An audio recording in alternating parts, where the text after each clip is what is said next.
A successful test would represent a higher jump for NASA's Artemis mission, aiming to return astronauts to the lunar surface after 50 years, and one day even to carry them to Mars. But blastoff never happened. This is Artemis Launch Control with an update. Launch Director Charlie Blackwell-Thompson has called a scrub for today.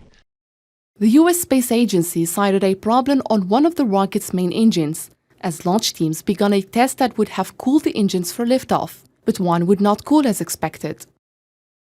This is a brand new rocket. It's not going to fly until it's ready. NASA Administrator Bill Nelson said that last-minute snags and cancellations were a standard part of what he called the space business.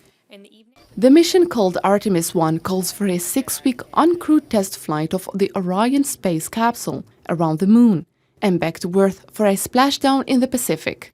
Announced as the most powerful complex rocket in the world, the Space Launch System represents the biggest new vertical launch system NASA has built since the Saturn V rocket flown during the Apollo missions that landed the first humans on the Moon more than a half-century ago.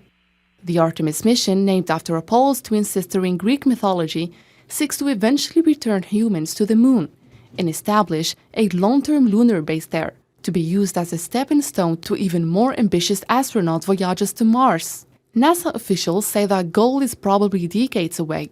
Shorter term, officials on Monday said they hope to try again in 96 hours and make a second launch attempt on Friday.